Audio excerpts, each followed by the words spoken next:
Boa tarde a todos, a todas e a todes. Eu sou Ellen Oliveira, psicóloga, e hoje nós vamos conversar sobre teorias da conspiração. A tal era da tecnologia e da informação nos faz ter acesso a diversas informações que vêm de vários lugares e de várias fontes. E esse fácil acesso e liberdade de postagens faz com que o mundo online seja um terreno fértil para a disseminação de teorias da conspiração. Podemos dizer que as teorias da conspiração são conjunções sobre eventos do mundo, que mesmo com pouca ou nenhuma comprovação, algumas pessoas tendem a acreditar que são verdade. Nós chamamos de teoria uma forma de explicar situações imprecisas sobre as quais nós só podemos especular.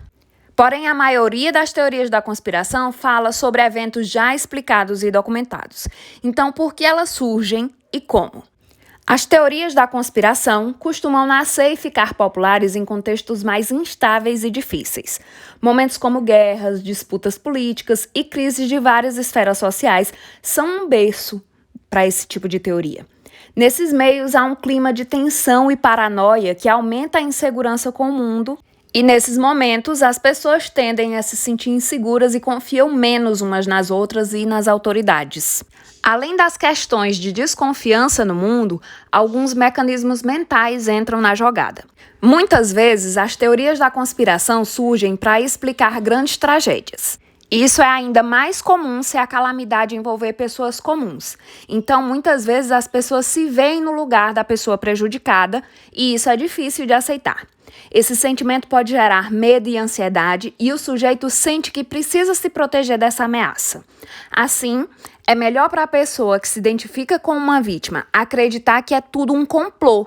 Isso protege o sujeito da sensação de perigo e o faz pensar que ele está mais preparado e esclarecido, então está mais seguro. Então, a identificação com possíveis vítimas é um dos mecanismos mentais que entra nessa jogada.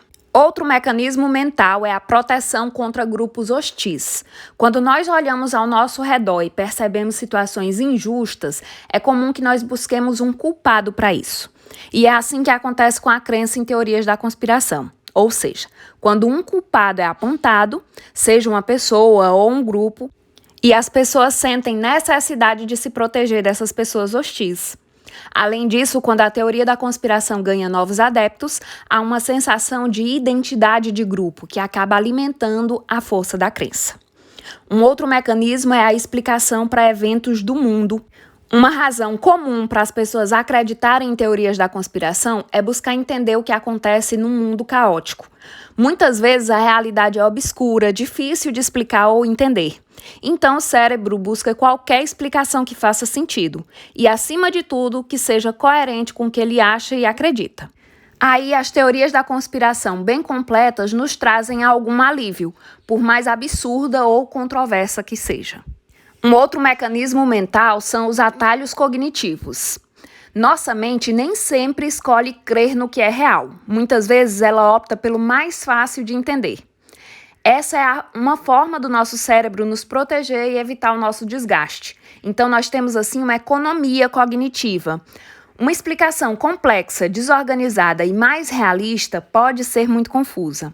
E de forma inconsciente pode ser que nós prefiramos as mais fáceis de entender ou que façam mais sentido com a nossa visão de mundo.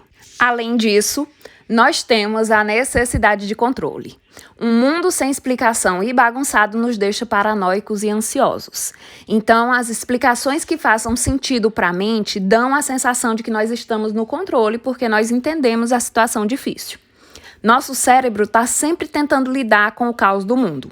Então, tendo essas explicações, nós nos sentimos mais amparados e com um domínio da situação. Algumas pessoas costumam ter um raciocínio que as tornam mais propensas a crer em teorias da conspiração. Além disso, elas costumam ser mais apegadas a essas ideias e não abrem mão delas, mesmo quando outras pessoas provam que estão erradas e que essas ideias não fazem sentido. Alguns sinais dessa mentalidade são a teimosia, a dificuldade de confiar, a sensação de serem superiores, a argumentação em excesso, a visão em túnel ilimitada, paranoias, vieses muito fortes. Todas essas características podem deixar você mais propenso a acreditar nessas teorias da conspiração. E quais são os efeitos psicológicos disso? A pessoa com frequência vai se afastar dos amigos por não se sentir compreendida ou por se sentir superior aos outros porque ela acha que ela tem um acesso a uma grande verdade que poucos entendem. Logo, é uma pessoa mais narcisista. Assim, pessoas que acreditam na teoria da conspiração se fecham em uma bolha só com pessoas que têm a mesma opinião que elas e acabam se tornando cada vez mais fixas em suas ideias e tendem a tentar convencer todos os outros. Não através do debate, mas com uma tentativa de alienação. Então, nós podemos imaginar os perigos que vêm com uma bolha de pessoas que tentam convencer os outros de suas ideias radicais e se recusam a dialogar. Isso abre margem para a disseminação de fake news, o que pode causar muitos danos à nossa sociedade. Movimentos como o antivacina e algumas formas de discriminação são frutos de teorias da conspiração. O autoconhecimento e a criticidade podem te ajudar a detectar essas teorias. Tenha uma boa semana.